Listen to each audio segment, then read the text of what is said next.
Hey everybody out there in Tubeland, it's Rob the History Smith here, coming with you for my very first model building video I've done.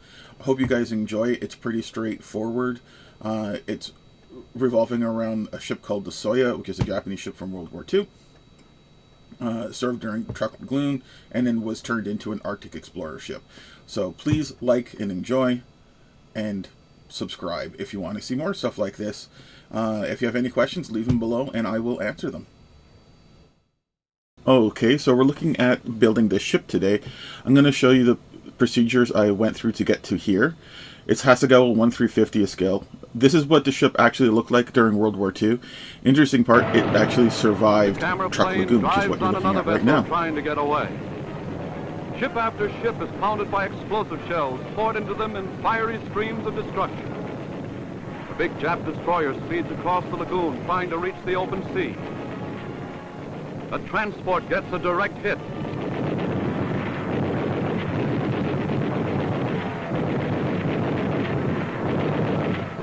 The snake trail below is another destroyer. Right in a cone of fire from another heavily armed plane, a doomed Jap vessel takes. Originally a cargo ship, here you can see it's been slightly changed post-war.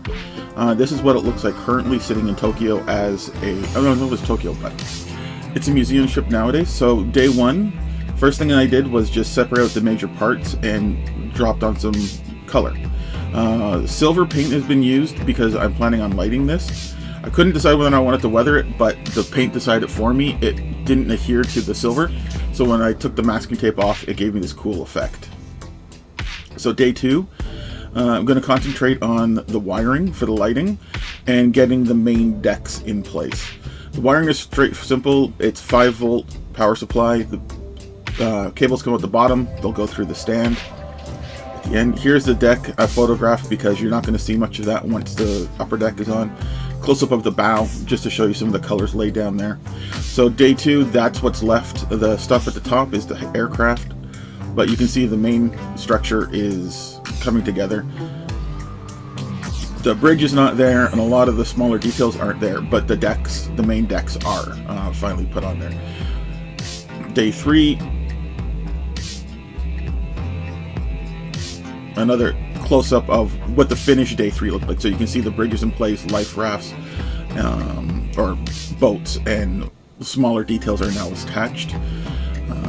There's still quite a bit more to go when it comes to weathering and photo etch. This photo is horrible. This ship is tiny. It's about the size of a dollar bill. It's really quite small. You'll see some reference. So you can see the weathering has been started. Some of the gaps have been filled in. I want it to look like a ship that's been out at sea for a year or two, you know, doing Antarctic exploration. So now we're getting to the very last day of assembly, so it took 4 days to do this. And the last day is small details, primarily the aircraft and rigging and the last of the photo etch railing. I did cheat in some areas, but not a lot. It's pretty much just box stock photo etch parts you can get off of eBay. So when I was talking about size, this is one of the helicopters sitting on a quarter. They're small. Anyone who's worked on 1/350th scale stuff knows the aircraft are small, and a Bell 47 is a tiny helicopter. So I'm going to show you all the aircraft, one after the other. So it comes with several. It comes with 2 of the Bell 47s. I did one up traditionally, and I did another one up here looking rather like a military aircraft. I like the fact that you have 2 different options. You have skids and you have pontoons. So the aircraft in this were great. The kit itself was an amazing kit. Could have gone together a lot better if I hadn't put lighting in it. So here's the Beaver. Again, tiny aircraft. These close-ups are magnifying this thing. You can see that hanging off one of the wings there, just a bit of lint. These are small. So if they look crappy, it's because they're super magnified. In real life, you're not going to see any of these flaws. I love the helicopters. Came with 2 of them. I only assembled one because it's quite large, and I saved the other one because I want to use it in other 3/50th scale.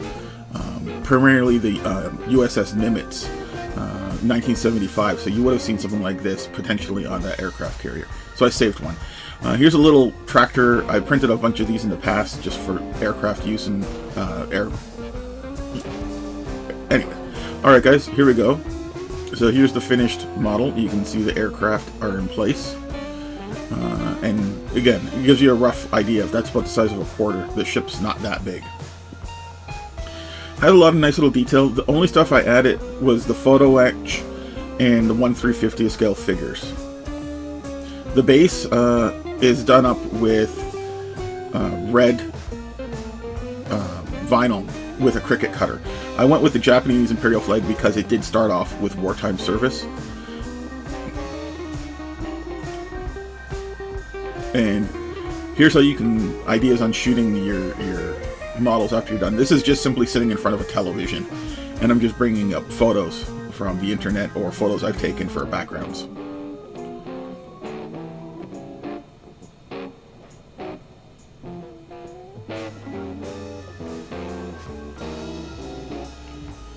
I know what you're saying. Where's the lighting? There you go.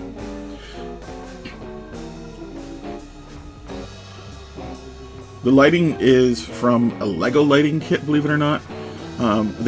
Most of these are incredibly small little surface mount LEDs. I did make some mistakes. I'm not going to point them out simply because when you point out your mistakes, people notice them. If you don't say anything, people don't notice them. But I've made a couple, well, at least one major mistake on this, but it's all right. You won't know unless I tell you.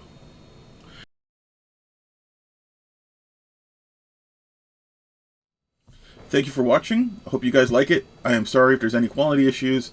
If you want us to say something, please do. Like I said, I'll respond. But if you want to be nasty, don't bother. I'm just going to delete it. Don't be too critical. These models, these ships change throughout their lifespan. And when building a model, I also like to use a little bit of creativity. And I need a little bit of leeway to emphasize certain things like weathering, for example. You have to over-weather a small kit in order to make it look good. Hence, it looks kind of dirty, and you're looking at very amplified photos.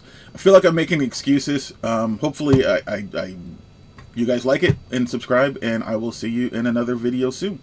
Thank you for watching.